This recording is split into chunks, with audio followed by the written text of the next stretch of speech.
Let's start with homework number one. Homework number one, of course, question one. Why are some collisions between molecules of reactant not effective? Well, the collisions depend in several. There's, as we study on already on the PowerPoint, we cover it during the lecture. The collision between reactant molecules um, needs to have basically is dependent. It depends on three factors. One is,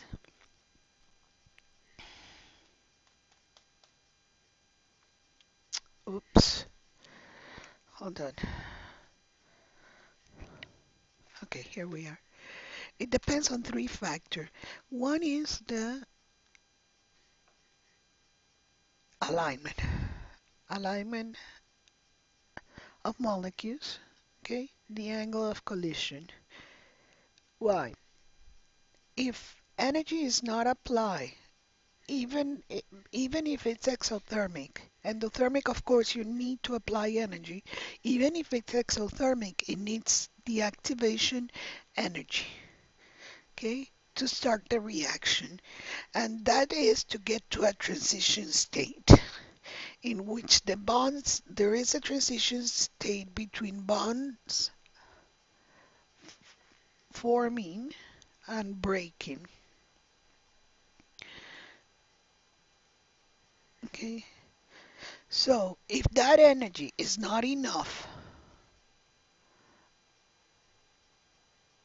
if the energy of collision is not enough, energy of collisions of molecules is not enough to overcome the activation energy, it will not occur. So what does it need to be? Well, molecules at a faster, of course, a faster speed with higher kinetic energy and the right angle. Okay, the right angle. So the fraction of molecules, there's going to be only a fraction of molecules are going to collide and produce that enough energy to overcome the activation energy. So basically that's it. You look at for this question, you look at the three factors that are important for colliding. You look at the activation energy at the transition state in which there is no, it's a process, it's a transition call in which the forms a complex of very high energy and in which the bonds are forming the new bonds and the new bond and the old bonds are breaking. So it's a reorganization of the bond. It's called bond reorganization. Number two. Number two says describe the aid of diagram process possible in the transition state of the single step. It's a single step reaction between CH3 Br plus OH minus to obtain CH3 OH plus Br minus. So we got here a potential energy. Kinetic energy varies because it is a high kinetic energy on the bottom. Then the kinetic energy is transferred as potential activation energy is converted to activation energy and then releases the energy. So here you got this. You got an initial and a potential energy. It has a potential energy. Why? Because there is interaction. It's not zero. It does have an activation and a potential energy. And it's basically the interactions between the same molecules, within molecules. Okay, that's one, and it depends, of course, on the bond between CH3 and Br or C and Br. It depends on the bond between carbon and hydrogen. So, and also there is interaction, which is intermolecular forces here. But to cause a breaking of the bond, here we have the two reactants.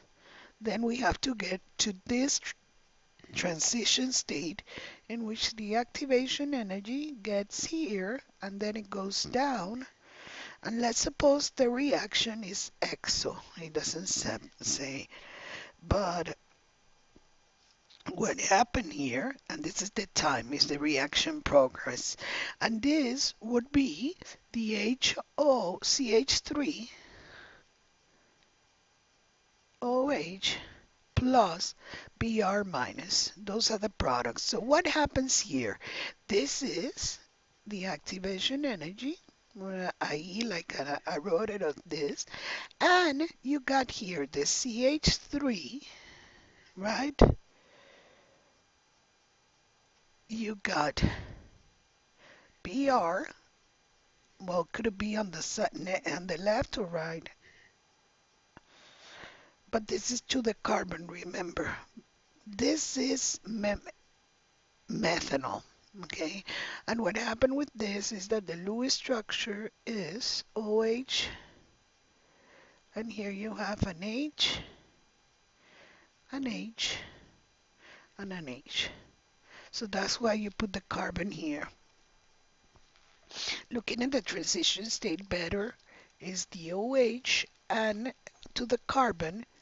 So what you're going to do is a transition state between the two in which it's reorganizing. This is going to be broken and this is going to be formed. So let's go to the next question.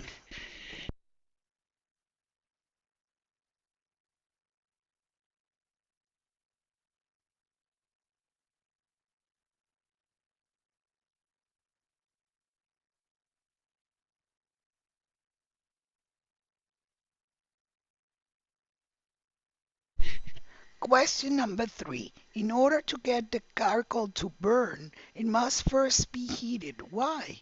Would you consider this reaction exo or endo? Explain. Is H for this reaction positive or negative?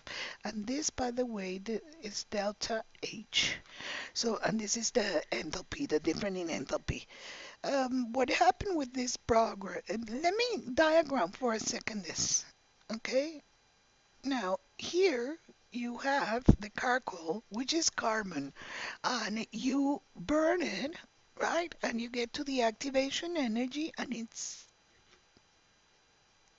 EA, the transition state, and this is energy, potential energy, and this is time. What happened when you get here, you're going to get CO2 plus water. Now, what is going to happen here?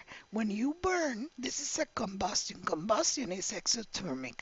So now you wonder why. Well, what happens is that to start the reaction is not basically spontaneous. It's going to depend on a lot of factors. We're going to see free energy and those. It's going to be exothermic, but it's not going to be spontaneous. Okay, let's continue with the problem we were doing. In order to get the charcoal, let me read it again. It must be first heated. Why? Would this consider the reaction exo or endo? Explain. Is this the delta H for this reaction positive or negative? Well, what happened with the burning of charcoal? Carbon produces CO2 and water, and it's exo. It releases energy. So this, the difference between the initial energy and the end,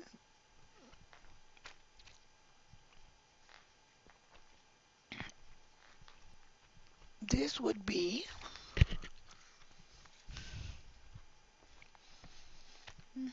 this would be the activation energy. This will be delta H, and it means it's negative.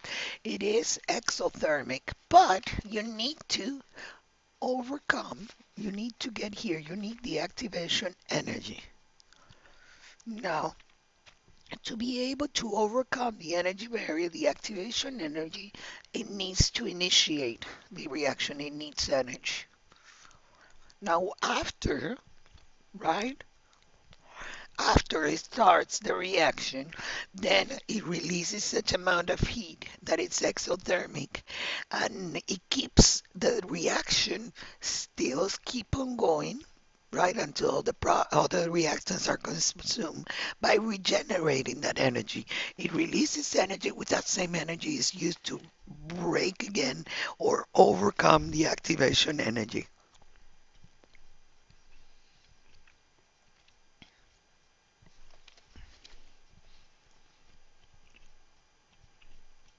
Some reactions, how I said, um, are spontaneous. This needs to apply energy to overcome the activation energy.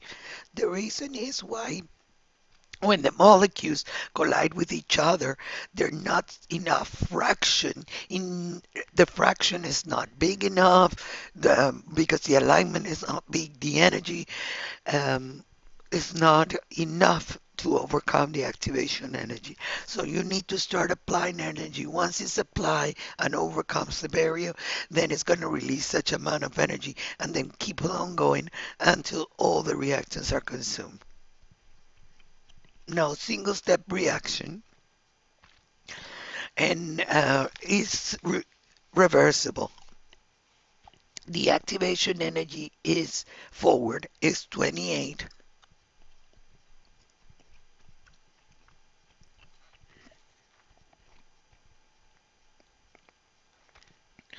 This is the potential energy diagram, and this is the course of the reaction or on time too.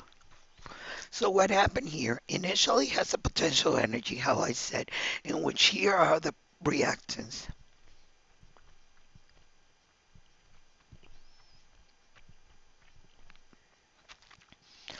Then it gets to a level in which is the intermediate, and this is the activation energy, okay, in which you have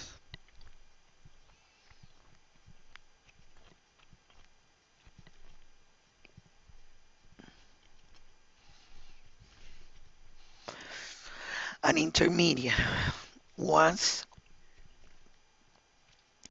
the NO2 is going to break the NaCl. By the way, sorry.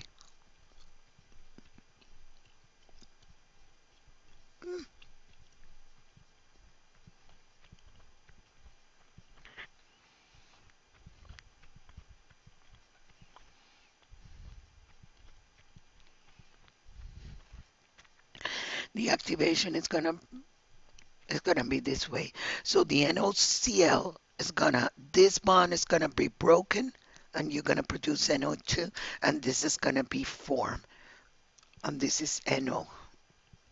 Okay, so that's the transition state, the intermediate.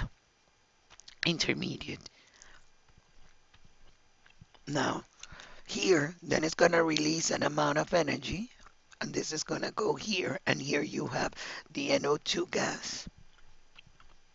Those are the products.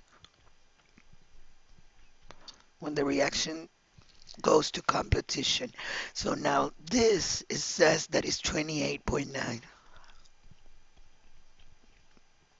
kilojoules. And this it says that is 41.8 kilojoules. Why? Because it says the activation energy from here, initial state to here, is 28. Now the activation of reverse reaction, this is forward, would have to go from the product's energy here down to up to the same activation energy, to the same energy, potential energy. And so this difference is higher, 41.8. The reaction is exothermic, and it would be negative. Why?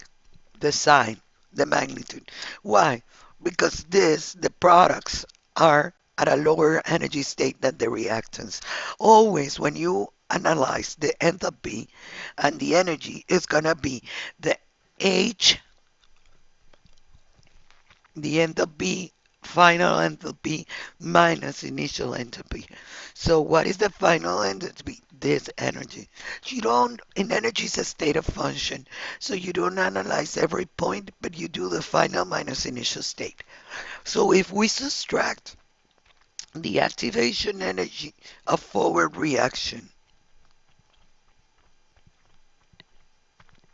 would be the activation energy. Enthalpy would be, because it's the difference between the two. Do you see it? It's going to be this one minus all this. It gives me negative delta H, because this is going to be delta H. So this would be the activation energy of the forward minus the activation energy of the reverse. It would be then that the activation energy of the forward 28.9 kilojoules minus 41.8 kilojoules, it gives me minus 12.9 kilojoules. Let me draw a case in which would be endothermic, okay? I'm going to erase part of it, and we're going to suppose now that this reaction is endo. What do you think is going to happen? Well, this activation energy of reverse would be higher, would be lower, sorry.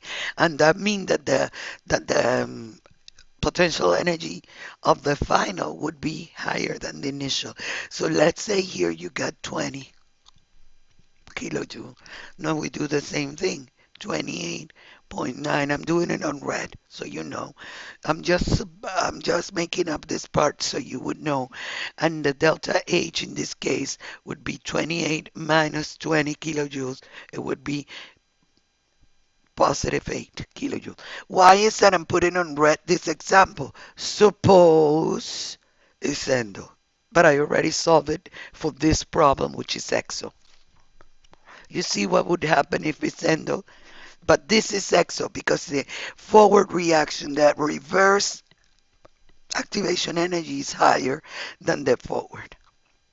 Now, give the expression for the disappear of the reactant first in order, and then in this form. And for the appearance for this chemical reaction. Let's first start with a general equation. If you got A plus B gives me C, capital letter, the expression would be 1 over the 1 over the coefficient, 1 over A would be the delta of the, because this is the rate, right, of A. This is the rate of A with negative sign because it's disappearing. It's equal to the 1 over B, again,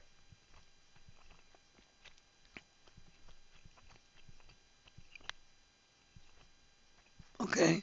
And the product would be positive, 1 over C, delta concentration C.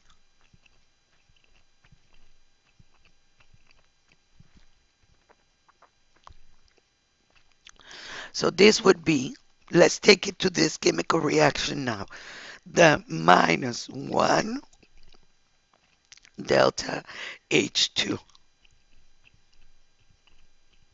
divided by delta T. Now where would be the B? B would be oxygen, and it has a coefficient minus 1 over 1, or minus 1. Okay, we can write it down without the 1 over 1.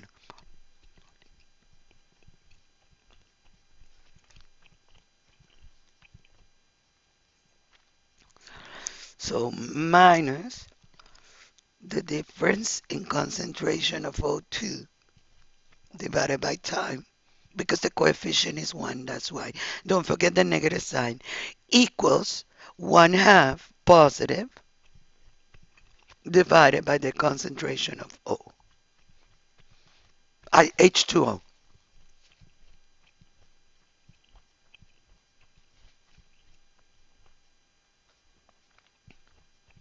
Mhm. And that's it. That's the only thing you have to do in this problem. Just express that. Let's go with problem number 6. How will the activation energy for the oxidation of sulfur dioxide By the way, this is the same as problem 15. So just mark it off. I'm not going to do the 15. So we get there, also I'll point it out. How will the activation energy for the oxidation of sulfur dioxide be changed, if at all, when a platinum catalyst is present? Well, when you have a ca- catalyst, sorry, catalyst is it's a substance that yes forms part of the reaction and it's consumed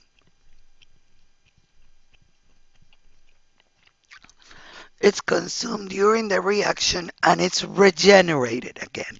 That's the difference between intermediate, which we're going to see that the concept consume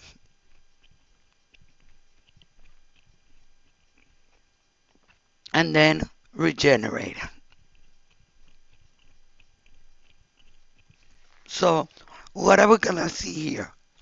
That SO2 plus O2. You write it on top of the arrow if you want platinum. Let's say it's solid, or it doesn't matter because it doesn't say 2SO2, and then you get again the platinum. Okay, so you're regenerating. So what would happen when a catalyst is present? How will the energy for the activation energy for reverse reaction would be affected?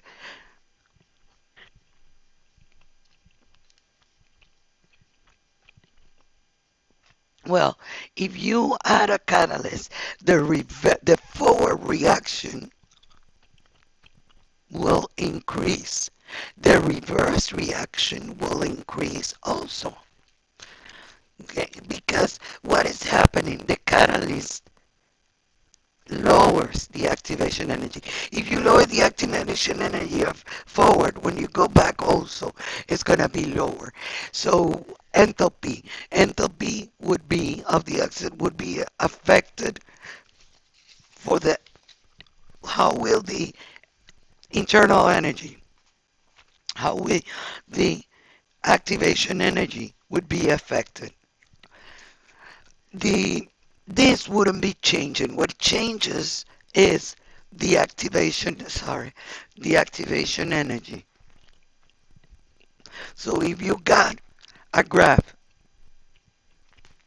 without the catalyst of and potential energy over time, you got this. Let's say it's exo, right? It doesn't say if it's exo or random. So this is the activation energy. So if you add a catalyst, this is without, and this is with catalyst. So what's going to happen here? If you're going to have an initial, but this activation energy is going to be lower. Now remember, this is the delta H. It's going to be the same. What is changing is this part, the activation energy, which is going to decrease forward and reverse.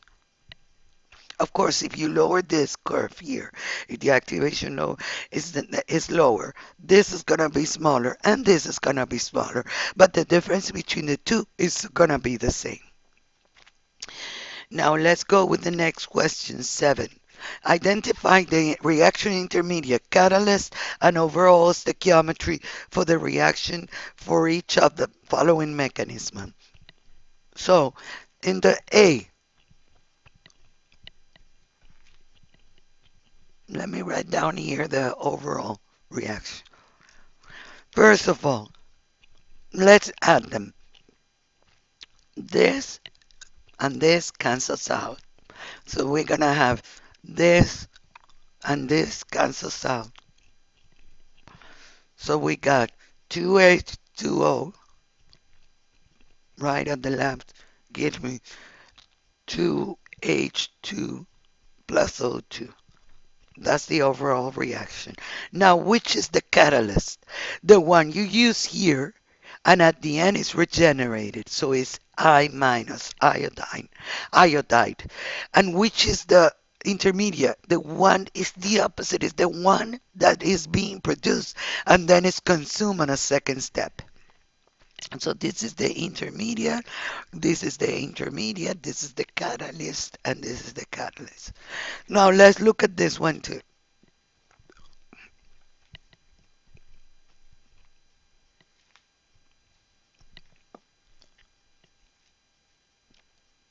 And we have here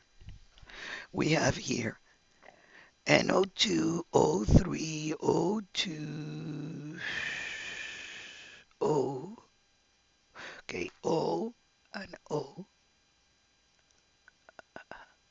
O2, O2, NO, NO, NO, NO2, NO2. So you're gonna have 2O3, right? Gas produce me 2,302. Ah, this is okay. 302. Now here, this one is being consumed and produced at the end. So this would be the catalysis. Catal catalyst. Sorry, catalyst. Now how about the NO2? NO2 is produced here, right? And it's consumed here. So that would be the intermediate. See, at the end it's not present. So that's the intermediate. O2, O2, and O3 are part of the product. Let's go with question number 8.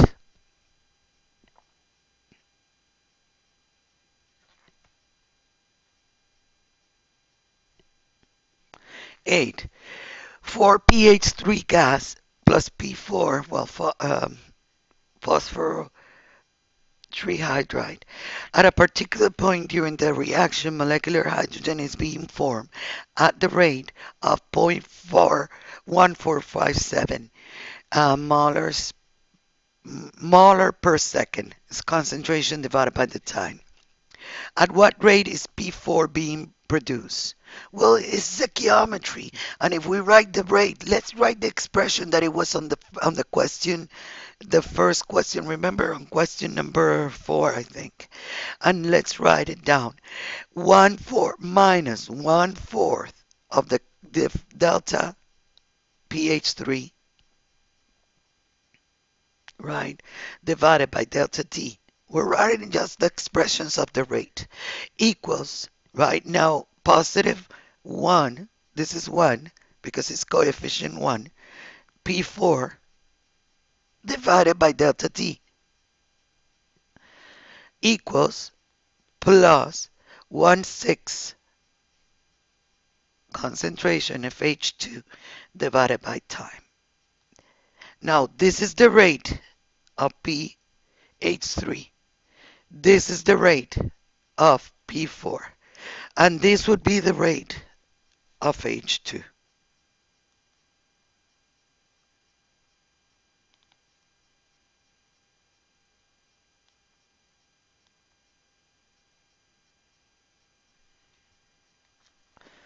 Okay. So what is the volume that we have here? We have the rate for the hydrogen. We have this expression. So to be equal to this, to the rate of P4 form, right? This is the rate of PO4. So the rate of P4, sorry, would be P4 divided by time, right? Would be equal 1/6, and both are positive, remember, because they're product. 1/6 of this rate, but this rate we're going to plug in 0.147 moles per liter, molar, divided by second. So what would be the rate of P4? The rate of formation of P4, that is this, right, would be equal to 1/6 divided by that. Let me see my calculation because I calculate this.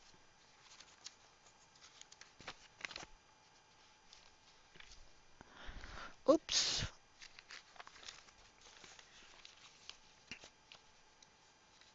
And this is gonna be 0.0245.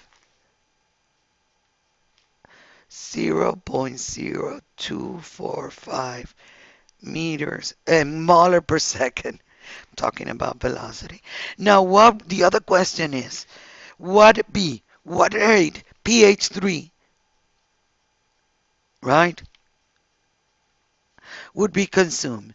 And remember, this is the rate for pH 3, okay? So it's gonna be rate of pH 3 minus 1/4. The rate of pH 3 would be minus 1/4,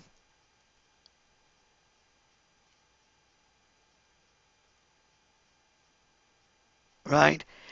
Mm, And let's take the P4 that it's already divided, plus the rate 1 over 1 of formation of the P4, remember, divided by delta T. And that's the rate of formation of P4. Do you see it here? It's 4 to 1, so it's 1/4, right? And let's equal it to this only. And it's going to be this, you know it already from here, right? So what would be this? The rate of pH 3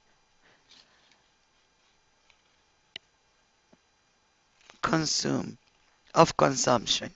And this would be minus 1/4. And this would be zero point 0.0. Remember, we're going to plug it in here. 0.0245 m over second.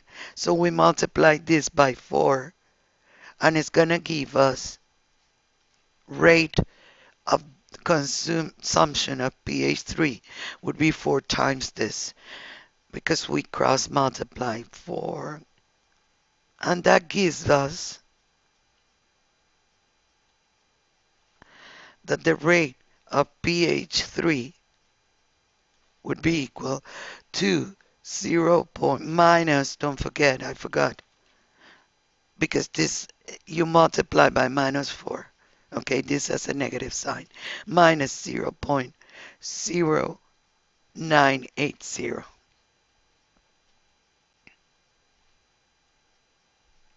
Okay, that's 8. Problem number 8. Now let's see if I stop the video and start posting them. Yeah, I'm gonna stop this video from problem 1 to 8 and post it on Angel, then I'll start the second part.